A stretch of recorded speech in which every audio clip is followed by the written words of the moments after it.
Hey guys, um, let's just give it another minute and we will start right at when the clock ticks.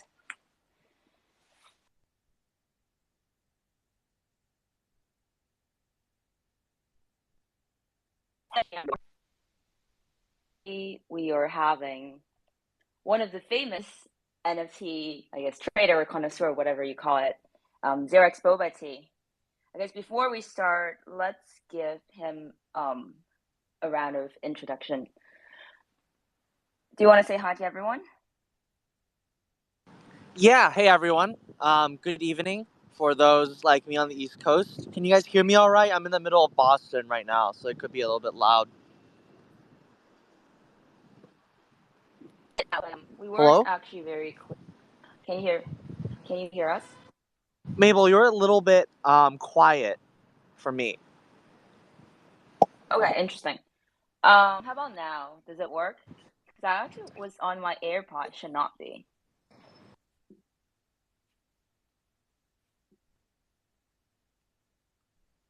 Hey,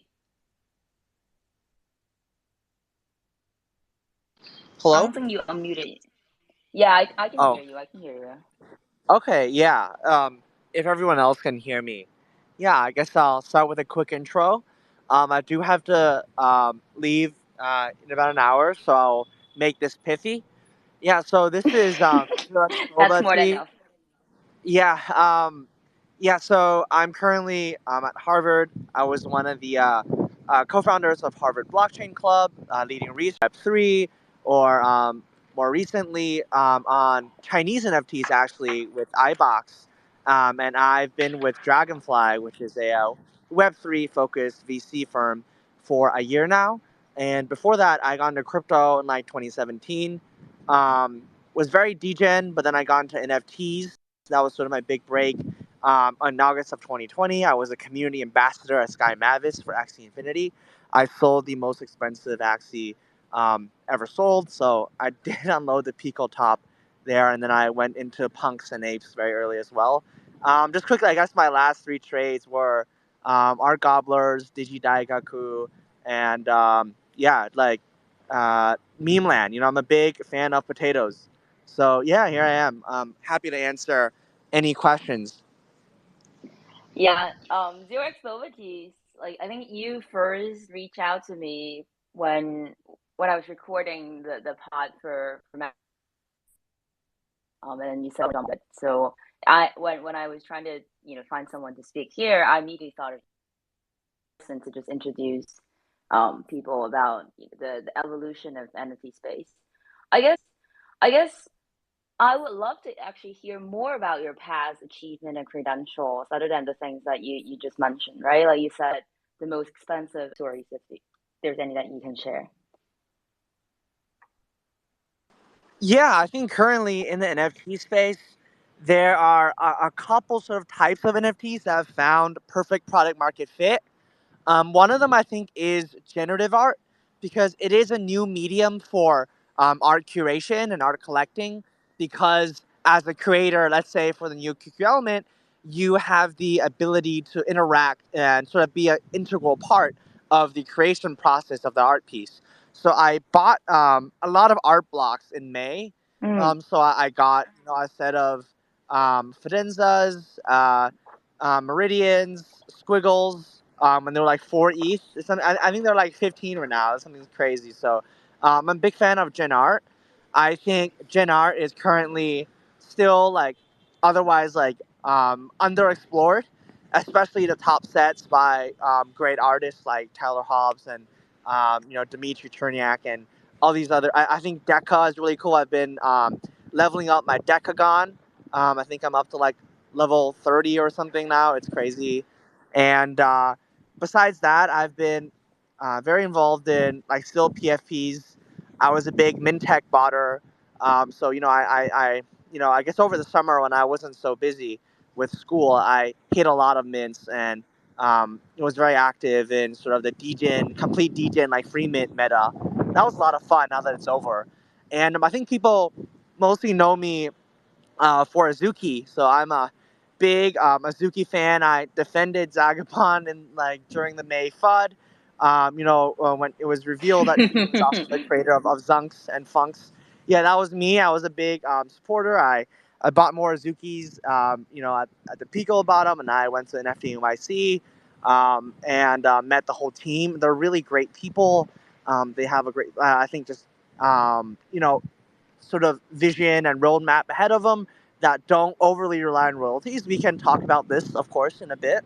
And at Dragonfly, my work is very oriented sort of in the Web3 NFT space, and I look at a lot of deals about NFTs, both the tech stack and more like social things. Community is something I look at a lot too. And I just think just growing with the space as it matures and a lot of the grift and the foam, like people like taper off, especially, it's funny because like other people who are at Harvard Blockchain Club last year, we had over 100 new comps. So like a comp at Harvard is like sort of a induction process for a to stick around in crypto. They will be very well compensated, especially in this like even a more like smaller niche part of crypto that is, as Kobe says, altcoins with pictures. I think that's actually a pretty apt description of what we're doing at the moment. Yeah, no, I think, the fact that you mentioned Azuki, I thought it was very spot on. It's very, actually highly relevant to the royalty. Can you mute yourself a bit? Because like I think there's police, the car was going around. You can turn it on later. Yeah, I was gonna say that the whole Azuki FUD, or I guess like for some people it's not even a FUD, is actually around going back, like they just increase the royalty for crypto funds, and then some people consider that as a rug, but we can obviously talk about that a little bit later on. But before talking a bit more about the general space, I was curious, do you consider yourself an NFT connoisseur, or you think yourself as a flipper? Yeah, I think the market Both. is going to bifurcate into a smaller group of collectors that are more wealthy, like per capita, and like a larger group of people who are here to make the first bag. And I think I am both, because I do have like trading hot wallets versus like cold storage wallets where with things I don't flip. Like, I'm not gonna flip my art gobblers. I'm not gonna flip my Azukis. I'm not gonna flip my punks. I'm not gonna flip my Gen art. There are a couple of things I'm not flipping. And like a good, like I would say like 50% of my NP portfolio I'm not flipping. And I would say Mm. like about the other half, like I am like actively, buying, selling, like rotating liquidity, like, trading mean reversion, whatever. It's just, so I would say I'm very close to being half both. So I understand the psychology of sort of like both groups. I've been to like get-togethers for Azukis, for in the channels, like, and like in mentors, like dunking on other people. So I've been everywhere. Mm. So I guess like how do you usually discover the latest NFT like that are worthwhile for you to ape? Any tool that you like using? Yeah, well, actually, I think I answered this question last time on the podcast. So if any folks Yes, are yes, interested yes. in that, that's still like somewhat relevant. I've just like I think the free mint meta has died off a lot, and just like chasing the hype is no longer worth for me. Like it's plus EV in the sense that like I can probably make money, but it's just not worth my time and energy. I don't know if that makes sense. Like for example, the Reddit thing, right? Like if Mm-hmm. you were like let's just say super motivated, like you could have flipped the snooze if you wanted to. Like, I'm sure there was a profitable window there, if you grasped it. But I just knew, like, as someone who actually like used Reddit a lot, and I had like I wouldn't say how much karma I had, but I posted a lot on meme economy, so that's pretty indicative of the person I was in middle school. So I claimed the snoo airdrop. It's just super counterintuitive. Like I couldn't find, like you have to click into like the details section on your like homepage. There's no way to even find your wallet. Like you couldn't like connect to a marketplace. It was very difficult to figure out how to buy and sell. I'm like, okay, if I can't figure it out in 5 minutes, then no Reddit user is gonna figure it out in any time. If you're on crypto Twitter, if you're in the discords, I wonder back in if you're saying like you started with Axie, so probably you started what, like 2020? Is that the right time?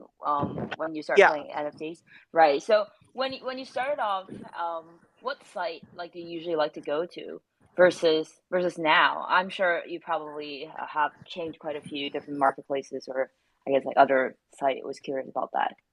Oh yeah, this is super interesting. So when I started, it was Rarible, which is like pretty Oh, janky. really? Yeah, Yeah, yeah, yeah, yeah. yeah, Like yeah, yeah. people Okay, didn't really okay. use OpenSea. I don't think people even know. Like if you got into NFTs like this summer, you probably don't even know what Rarible is. Like Nifty Gateway was also like these are like people really don't really.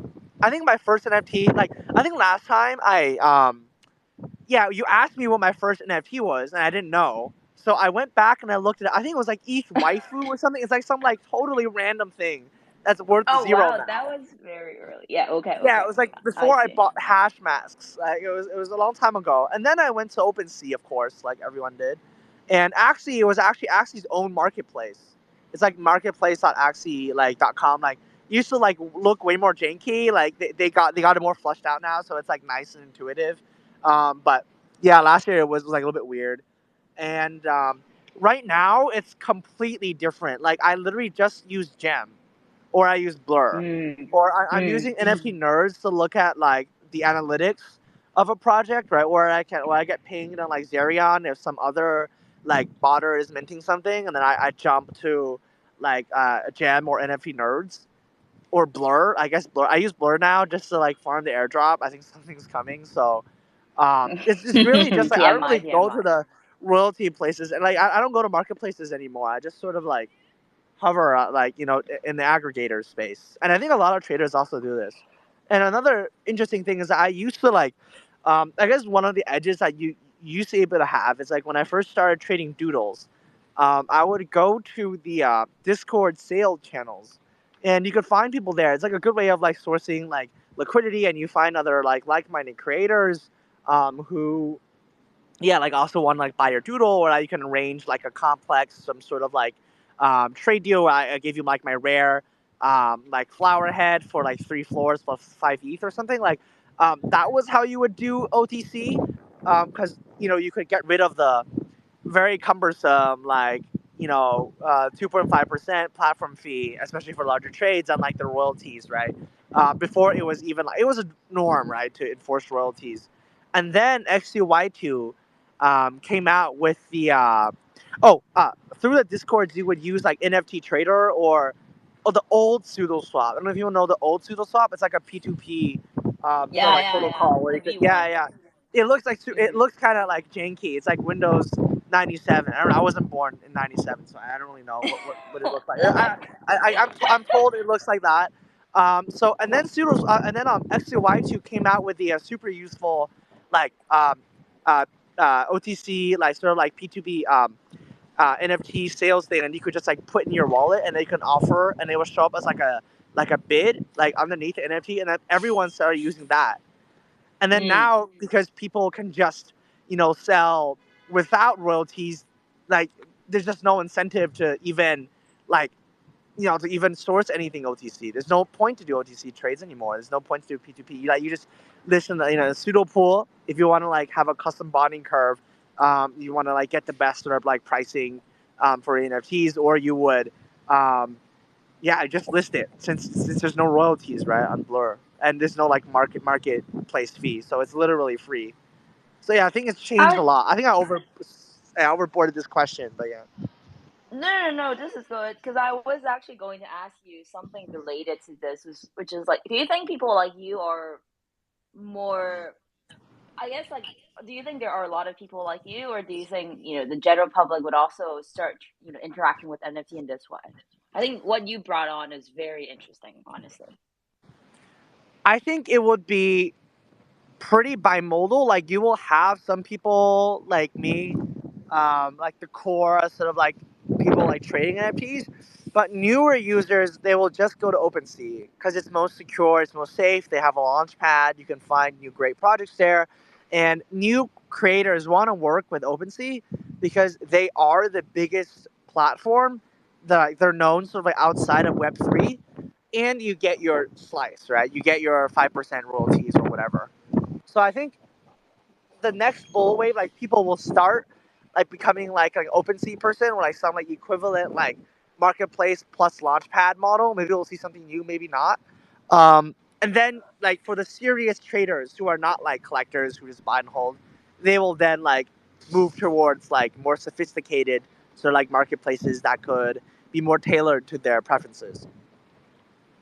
And then like in terms of consumer collecting pattern, you see going forward, do you think also it's kind of like bimodal, as in like there will when there are like more and more people like newbies or normies coming in, like what kind of interaction do you think do you expect they to have with a lot of these NFTs? Obviously, NFT space itself is evolving quite a bit, and there are a lot new things other than just profile pictures or maybe the gen art.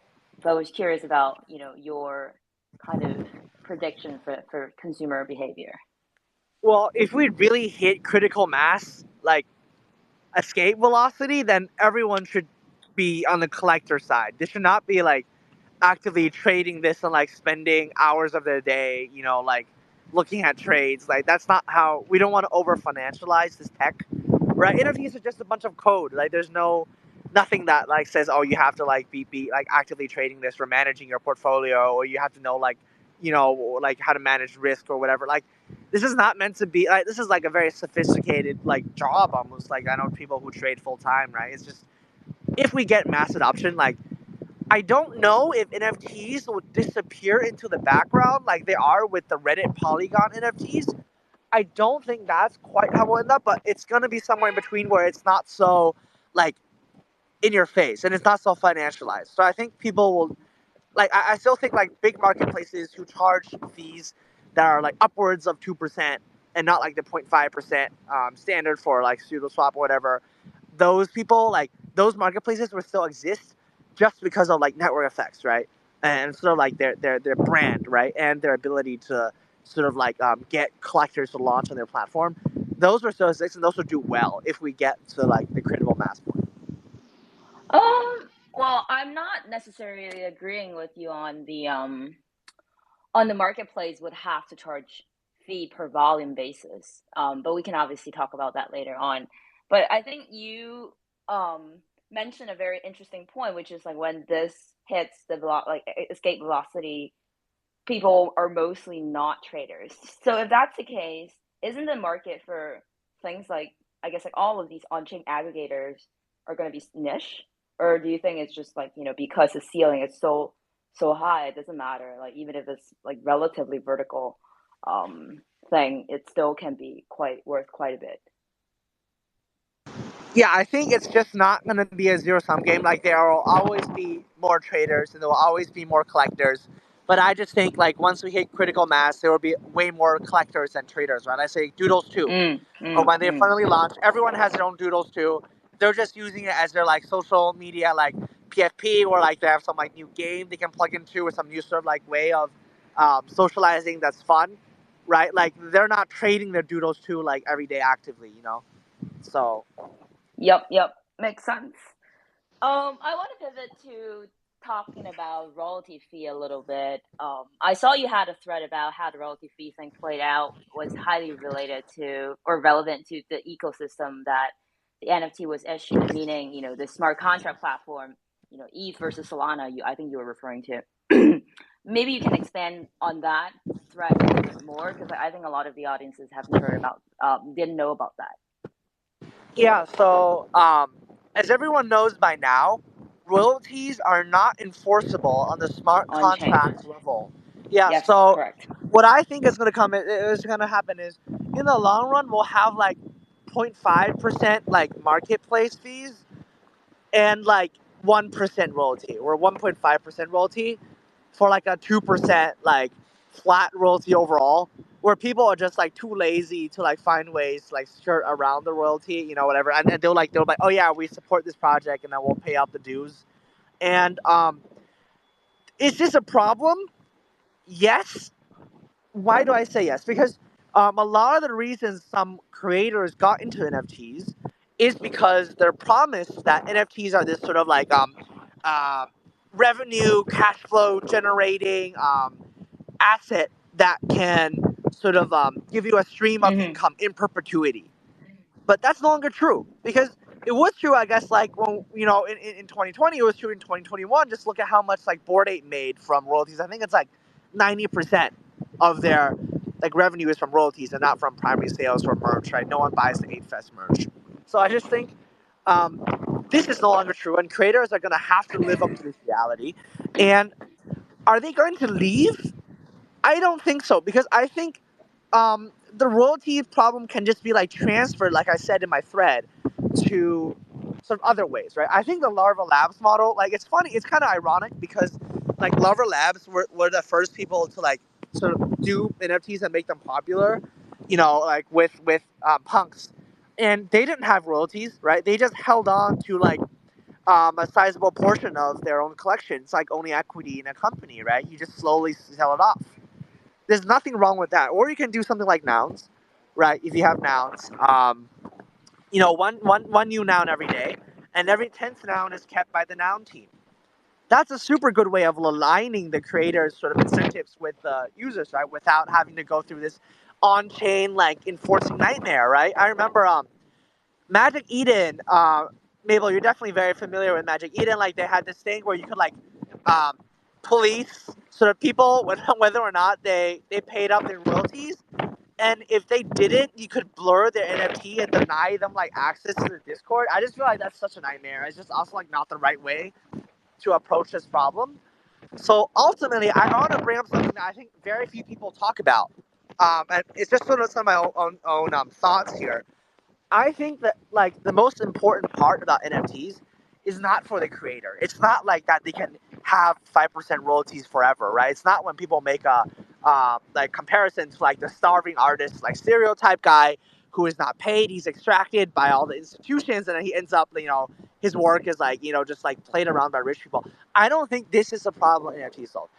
I think what's interesting about NFTs is that you finally get to own digital assets, and in so doing, like, you can bootstrap sort of like philosophically aligned social networks from the ground up, like small ones, like bottom up. It's just like this new process where, to create like a social network like Facebook, whatever, it requires total economies of scale. There's a large barrier to entry. Literally every single social network that has like come to fruition after, Facebook, WeChat, these like big giants have formalized has died, right? Even though they could be innovative in some way, it's just no way beating out the convenience, right? But NFTs is like, I think it's a new way. Like, if you have something like Azuki, it's a new way for people to socialize, right? Like, you can go on the Azuki website, look at someone else's collector profile. You can reach out to them instantly through Twitter. You could be replaced by Farcaster or Lens. I don't know. It could be something new, right? You're instantly connected, and you have this like Azuki thing in common. You look at what badges they have, what beans they have, right? What art they have made, and what sort of a community things they have done, right? The popes, and instantly you just look at the UGC that's been created, and I've met a lot of Azuki holders. They're all fascinating people who are all sort of like on the cutting edge frontier of the space. I'm not just saying for Azuki. I'm saying like you get these people with a lot of money, and they mint this thing, and all of a sudden they're in this like club together, right? It's like you just formed the club out of nothing. There's no provenance. I think that's very powerful, and it's like a very unexplored sort of feature of NFTs, right? Alongside the creator sort of getting royalties thing, right?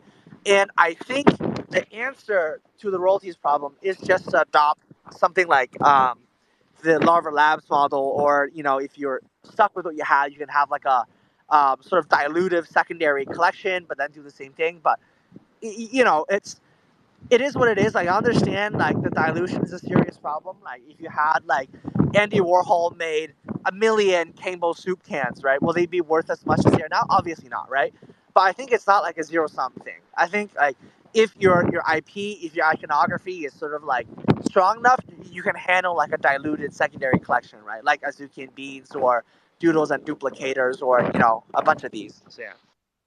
I mean, okay, so Z, like you probably know Z from Magic Eden, like he mentioned that idea about, okay, the team like just keeping part of the NFT collections, and then later on if it becomes better, it's just like alignment. But my view on that was that I actually share the same view as Lee Jin, which is like you you as a team, like even if this thing becomes expensive later on, like if you sell it, it's just like a one-off thing. Like how do you have? I actually disagree with the point about having 2% royalty fee is not going to be able to support them. I actually felt like what happened right now with the high primary sales. I know Hasib's not going to agree with me on that, but I think right now with all of these high primary sales, this is not going to last forever because like there's not that much money on the market. Simply as that. And then I think for people who have seen like what happened with Yuga Labs, especially with Bored Ape, like their social consensus takes time to accumulate, and then it just over time like they started with free. So I feel like that's likely to be the norm. Like you might disagree, but I just think like a lot of the team, if they take time to build, and then the floor price will go up, and then hence even if just like 2.5 instead of 5% royalty, it's going to be able to sustain them very well. Yeah, I I'm mean curious the on what the you think. holy grail Yeah, here. Yeah, the yeah. holy grail here is to find like exogenous sources of revenue, right? That's what Bored Ape is gonna have to do. They can't just keep milking their holders. And one good way of doing that is to create a game like Other Side, and you get like these people who don't want Bored Apes somehow using ApeCoin, which then like is earned as yield by people who stake their Bored Apes and their coins, right? So like if Azuki like takes off, right? If it becomes a brand like Supreme or whatever, we know with these golden skateboards that were going for like 250 ETH, it's crazy. First of all, I prepared like 10 ETH to bid on one, so I was not like I did not know what I was doing there, not in the right headspace. But if you get the iconography to spread out, if you get enough like I don't know, if Azuki creates like a bomb anime and they Hmm. want to like sell T-shirts, they can make a shit ton of revenue just selling T-shirts.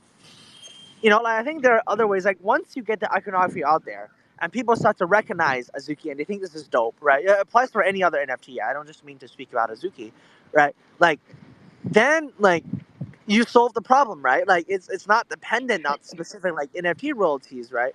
Although I also think, to your earlier point, if you go on X2Y2, there is an option where the community like lets holders vote whether or not they want to enforce the royalties. And for Azuki, I think the last time I Hmm. checked, out of the people who voted, I think it was about 150 people. 93% of them, or 94% of them, chose to vote to enforce the royalties. I think just out of like a loyalty and sort of long-term strategic thinking, like on part of the brand, they think, oh, Azuki cannot do what they want to do. They can't like make dope shit if like we don't pay them royalties, right? And their like treasury runs out.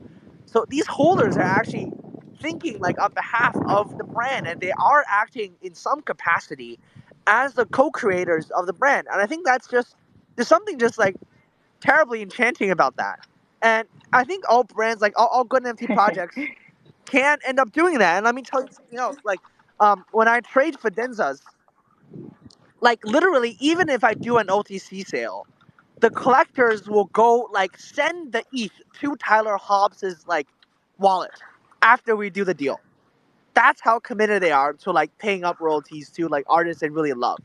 So, I think it's possible, like, like people said, to literally just like create good enough stuff, and if people really love it, they will want to pay you royalties, like just out of like of the thing you created.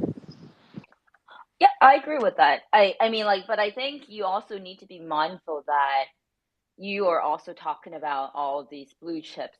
There are a lot more than just the blue chips. And I think for a lot of people at when they started off, especially, it's quite impossible for them to have that much community trust and hence so I mean obviously right now you use like the Azuki as a good example, but there are still a lot of people who could not get to that level yet. So that's why I think royalty fee at the end it's I mean we all know that it's not on chain enforceable, and in fact if you do want to have like a new type of candy machine you could do that. You can just write a new mint contract saying that okay I'm gonna just create NFTs with this new mint contract and say if someone holds this NFT in the wallet, every single transfer regardless of where you're transferring to, like you would be required to pay with your like USDC in that wallet to or like Ethereum whatever whenever you transfer. Like you can write a new candy machine like that. Like it's not impossible. So at the end of the day, it's not about, I think, the technical issues or anything. It's more about business decision. And I do think for the majority of the people, when they started off, they do not have the ability to bargain with the platform or anyone. I think, like, to your point, right? Like you can also, and I also think, your point about getting royalty versus like producing merch, it's not mutually exclusive to some extent, right? Like, because like if you're as large as Azuki, then like you obviously have a lot of bargaining power to work with a lot of the merch stores or whatever, and then produce things to sell. That's good. But there are still a lot of creators. They don't have that power yet. They're building on top of it. On the road, on the way they're building towards that, they would need the support. I think that's how I see it. I think like there's no right or wrong answer. I think a lot of these are going to coexist. I think a lot of these blue chips, they actually don't really need the royalty fee, because like they are already quite, to your point, right? They have their own brand. They don't need any of the royalty fee on chain, but rather they can just like make a lot of money from selling a lot of other goods. But I think there are still a lot of other people cannot. I think that was kind of my point. But do you think longer term, I guess like you did mention this, but I just wanted to make sure I understood your point. Do you think longer term royalty will exist? Yeah, I think so. Just because I think more people will be collectors and not flippers. More people will want to like be sort of like co-creators of the brand, and more people like won't be so like price conscious. Like that, they may be like price inelastic. They're just not like super sensitive to like 1% spread that is being eaten up by that by the thing. And like you said, right? It's just not mutually exclusive, right? Like you Mm-hmm. can have flippers, you can have like non-flippers, and like you said, like you can have exogenous sources of revenue, and you can have royalties. And I think royalties won't be gone. I just think people who really want to skirt their way around royalties, they will, and they will earn slightly more. They will earn like, I don't know, 2% more, right? It's just not like I think royalties will go down, but they won't get like erased. And I think that's ultimately like that's not what matters, right? It's not that like, for example, you can just mint a bunch of the collection and withhold 10% and slowly sell it off. Is it a one-time thing? Like maybe, but if you like do it slowly over like a longer period of time, it's not that different. I really think it's not that different than like having like a royalty income stream. Like Mm. maybe it's more stochastic, but like de facto it does the same thing, right? You could just like sell, you can mint like 100K, right? Because you get more adoption, and then you sell one every day or two every day, right? Like it's pretty much like it's pretty much, it functions as like a royalties income stream. That's not the problem Funny. here. Mm-hmm. Mm-hmm. Sorry, keep going. Yeah, like I just think to your point about these are blue chips, and I think being a blue chip is very path dependent. Like I honestly think like meme land will be a blue chip, right, at the moment, if they didn't launch like it's such a bad time, if they launched in the peak of the bull market. But we have these blue chips and we're just giving them, and like there's nothing to do about them here, just like just because they were here first, and that means something, right? Same as like some of the like the more OG gen artists. And I think for newer NFT projects, like here's my hot take. Like sure, they won't have bargaining power with marketplaces. They can't get people to like pay up their royalties. But that's because they're not doing anything innovative. Right? Like maybe Mm. they have like some marginally interesting way of storytelling. They have like some star they got in. Like maybe they got like some micro celebrity. Like I remember like Studio Zumi or something got like a cosplayer who was like really famous. Like so what, right? It doesn't really change anything. It's not going to be here in another 2 weeks. So like who cares if they get enough royalty or not? Like sure, they're probably just gonna jack up the primary price because they don't expect to make that much of royalties, right? And this like I think this is actually a good thing because I don't have statistical evidence to back this up. If some like data guy, you happen to listen to this, like run a regression on like the free mint like DGen meta where everything was free but you paid 10% royalties, and to like the sort of the start of the royalty wars, like to when Magic Eden removed royalties and when X2Y2 did it, and sort of to the collapse of the free mint DGen meta. So where are all the people like, like minting those like degen things? They're all gone because, like, first of all those degen mints are all gone. They're all worthless and they're all like not innovative, right? And what was behind that is like, why were teams spending and wasting all this block space? Or I guess not wasting for Ethereum holders because like of the EIP 1.59 burn, right? So the ETH is worth more now. But like, so why were people minting these? And why were people flipping these, right? And you know who got wrecked from that flip? It wasn't me because I was the one selling. It was the retail. And when the retail gets wrecked, when the retail gets wrecked buying a useless free mint, right? Like they don't want to be in this space anymore, and that's not good. And why are there no more degen free mints? We're not as big as they were. I think the answer is quite clear because like there's no royalties to be made anymore, right? Like immediately now, if I want to mint something, I just like I literally just go set up a pseudo pool, and you don't get any royalties. So why would anyone bother? Yep, I think this is good for this space. This is good for the space. Yeah, ultimately.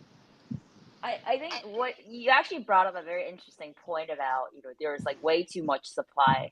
I was curious about your thought on I think Steve also mentioned like on Magic Eden you see a lot of the launchpad, right? Like they make most of their money from the initial sales, right? Like and then that's why like he thinks doesn't really need royalty fee and whatnot. My view of that was first of all, I do not believe that this market will have unlimited supply of money, and then also having way too much, like too many, like initial supply, meaning the primary sales at a high price is actually they just don't have much trading volume because like there's not money to be made, right? Similarly to a lot of the token projects, the Web3 projects, where they just launch with very high valuation and then people just can't trade it because like where like as simple as like where can the retail make money from those trades, right? It's already that high. It's 1 billion, 2 billion. So I was curious, like, do you think the primary sales will continue to be large? Because like you mentioned, the free mint was unlimited. I felt like that's kind of the similar thing. So, want to hear your opinion. Sorry, Mabel, I think you cut out a little bit. Can you repeat your question? Oh, my question was just around, do you think the primary sales will continue to be a large portion of, the revenue that the creator make going forward? Because you mentioned something around, unlimited free mint supply. And I think right now, a lot of the creators who are launching on Magic Eden, they are just getting majority of their money from the primary sales, and maybe it's hurting the secondary market.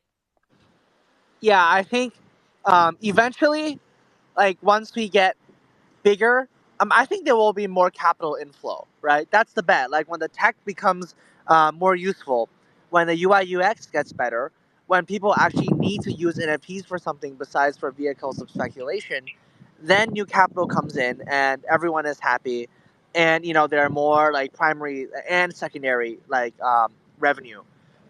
Well, I think the percentage, like, will the ratio change? Um, that's a good question because right now I think it's very dominant, like in favor of the primary sales because no one's paying royalties, right? I think it will be like example, like I think it's just too different for different types of NFTs, right? Like I think for Gen R, it's just gonna be like more. I think it's gonna be like more royalties probably. Like, and also it like depends on your time frame, right? Like if you're doing a pump and dump project, right? Like one of those, like board monkey like jet ski club or something, right?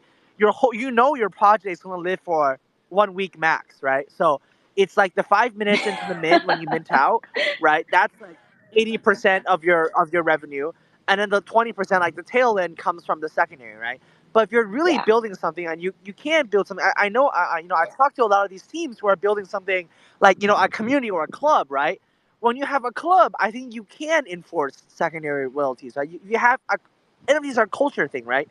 If you have like the storytelling, you have the story, you have the IP of the culture, you can enforce secondary bumps, right? Like I think like Atom Bomb Squad or something like this, like you can like use like the royalties on your design like as store credits, right? Maybe it's like there's a lot of innovative things people are doing. Then I think the secondary volumes will sort of factor in to your overall equation more.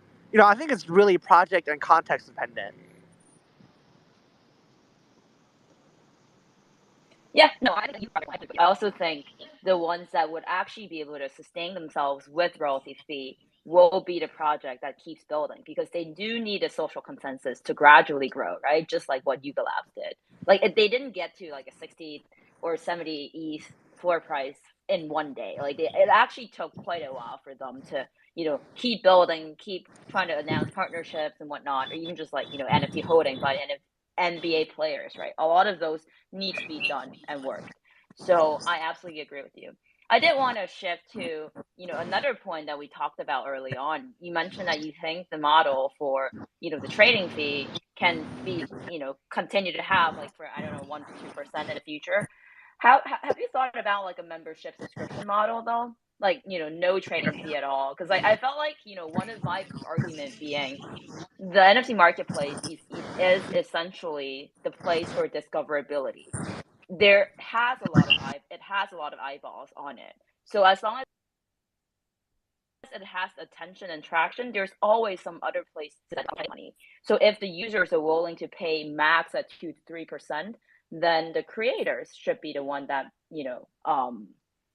like making that much money instead of the platform. So I was curious about your take on that thing. Platform can still charge. Yeah, I think the subscription model works. And I know some sort of analytics, and for example, Mintech does it. Your Mintech pass breaks if you don't renew it, and you can't access anything after that. Like, you can't access their node, you can't access like Discord, like and also some other like non-public like analytics tools, right? You can get. I think I was talking to NFT Go, and they want to do something like that too. I think it's like like their API like queries are sort of like subscription based. Yeah. Yeah, and you have to pay for it if you want to access the server. So, but that's just like becomes a more traditional Web 2 thing, right? I think you can, and I also think it's not like an important part. Like I said, right, it's not an important part of NFT whether or not the royalties are enforceable on chain or whether or not people pay royalties. I think that's like a minor part, but like you can do like the Web 2 SaaS model. Cool. Very interesting. I guess to Also, wrap it's like a up, storytelling. Oh yeah, go ahead. That's fine. the Yeah. floor.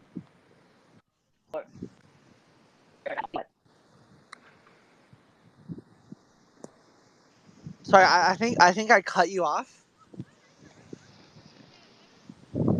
No.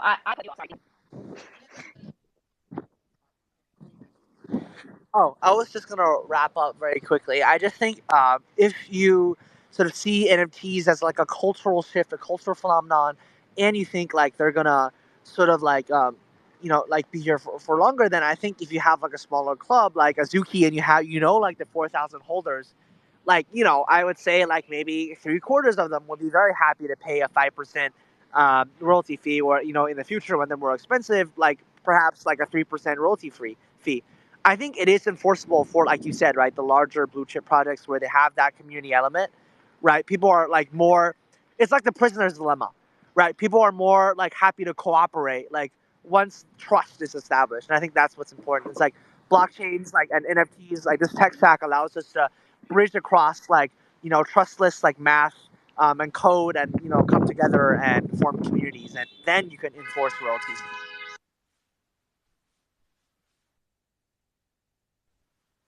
Yep. My recommendation you would have for people who just entered the space?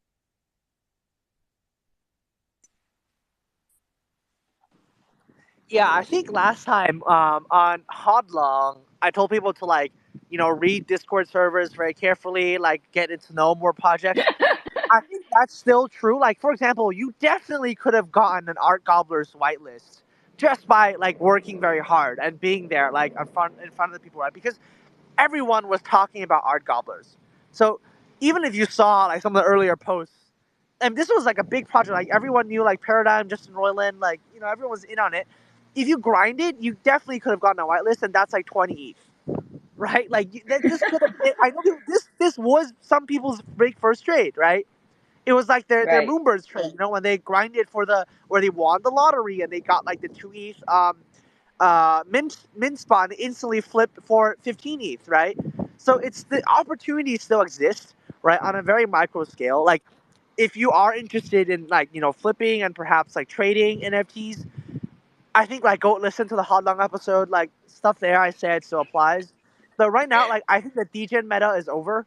So don't think you just mint some random thing that like whales are minting and expect to profit. Like that era is gone. That was June, and some parts of it led up to August, and it's over. So don't do that. I would say just keep a close tab on like very promising new projects, or try to build something. Like I always encourage people to be builders. There's a lot of community work to be done too. Like if you're not tech oriented, I just think the space is still so young that literally no part of like the stack is well built, and the UI UX is somehow still a disaster. Like there's no easy way to I was looking, I was one of the first people to like test like Instagram's like NFT function. It was like you just like post like an Instagram post, except it like shines and it says digital collectible. It's just also wrong. It's just so wrong. Like no one would ever use that. So I think opportunities are abundant. If whether you want to build something, you want to write about NFTs, you want to work in the community aspect, you want to trade. I would say just when you trade, just do your own research. Like actually, I mean that. Just like read more than other people do and ask questions. There is no shortcut, and a lot of trading. Even my quant friends, will tell you it's about building up that intuition. It's about like thinking about things in a systematic way. It's about thinking about risk and whatnot. Yeah. So I do think this is a good space to work in, and there are a lot of exciting new opportunities, and like you will be rewarded if you stay. Yeah, I would recommend people to just read up, or sorry, not read up, use whatever tools that Boba T just mentioned early on in the conversation, and also spend time there. I think that's gonna matter a lot longer term. But I do think this is a really interesting conversation. A lot of these, I have to tell the audience that most of these questions in the latter half I did not prepare because I thought it was a very engaging conversation, and that's like how tourist space works, right? So it's awesome. I would love to wrap this up and then open up the floor for maybe 5 minutes for people to ask questions if there is any.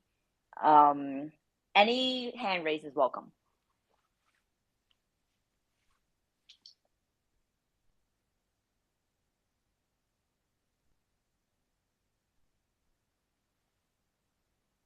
If there is not, then we can safely close Yeah, this. I guess no questions.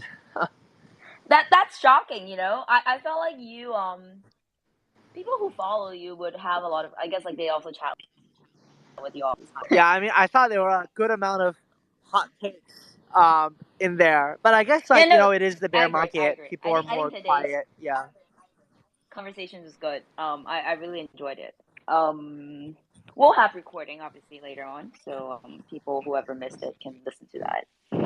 If there is no question on the stage, we'll just call it a day. I guess okay, there is one. I'll just take that one.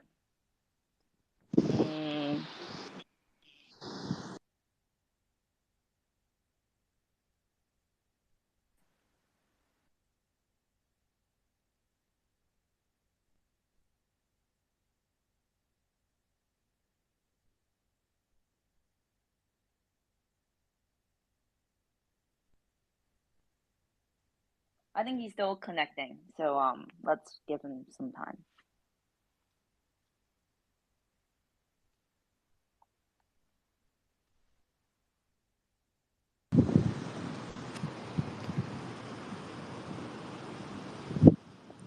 Yeah, I guess I want to ask you, Mabel, like, what do you think about multi-chain NFTs? I still haven't really picked up.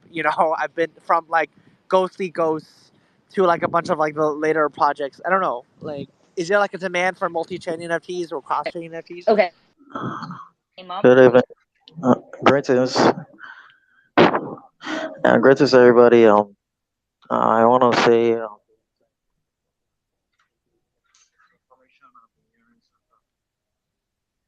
Hello? I want to thank Boba, and I want to thank Abby, the host, MOOAR, I've been enjoying the conversation so far. Yeah, I would like to ask like few questions. Like I'm an artist, so what's your advice for someone who's just getting new into NFT? Like, what is it to watch for, or any advice, anything? Like, that's just my question. I think this is a question Like, definitely for Boba teas. He knows a what's lot your of things. advice? Okay, what's your advice for anybody who is just like an artist who's just stepping into NFT? Like, any tips, any things to watch out for, those kind of things. Yeah, so great question, but I do have to preface my answer by saying I am not an artist and I'm not a creator, so I can't really speak from that point of view. So I think you're asking the Okay, wrong okay, but person. But yeah, with that said, yeah, I think like first of all, it's good that you're interested. I think especially like generative art or I guess like on chain art, like this is still like a new primitive, so there's a lot of work that can be done here. But I would say my advice is to leverage the tech in a interesting and fun way that hasn't really been done before, right? Like for example, um, you can like have like some sort of interaction where if you have like like offline interaction or like some sort of like digital component, that's always been super fascinating to me. Like Azuki has your like PBT chip. Like I think it's gonna be interesting when it gets delivered, and I think NFTs are a good way for an artist or a creator to find their super fans, right? You can see, like, for example, who really, really loves your work by just like looking at who's actually willing to pay for your NFTs.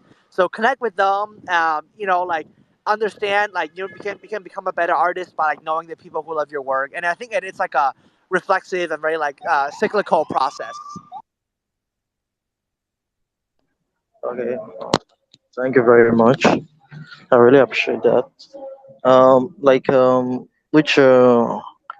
Which kind of ways do you think is appropriate to connect with audience? I have an idea for Twitter. Is there any other? Yeah, like all the Web3 social things haven't really picked up. Like, mint your NFT and like, you can get set up like a Discord, and for holders to like jump to the Discord, they can talk to you. I'm sure you would be more than happy to talk to them as well.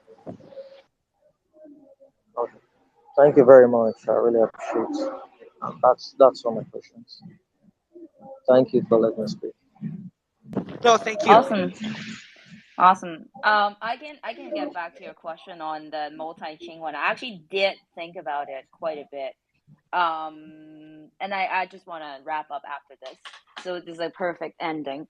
So I think going forward, the way I think of on-chain identity is that one person would hold a bunch of PFP, and then like there will probably be quite a few information associated with specific applications, um and like you have with that PFP, meaning like just think of yourself as an avatar, and then like in different applications, like you'll just have different credentials and behaviors, whatever, right, stored there.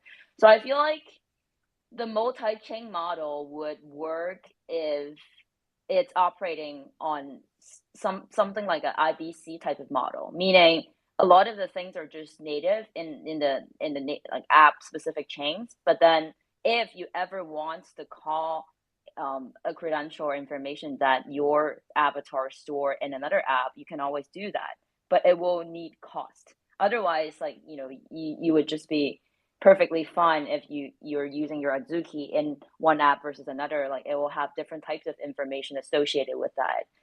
I think that is one interesting case for multi-chain, quote unquote. I guess like this type of multi-chain is not even the kind of like different smart contract platform that you're referring to. But I felt like it's, if ever is, there is a case for that, I think that's probably the case. I'm not sure if I explained myself clearly enough. Yeah, that's great. I've been also thinking very deeply about multi-chain, cross-chain, also bridging NFTs across chains, fun stuff. All right, yeah, thanks for having me. I do have to leave. All right, awesome. Thank you, guys.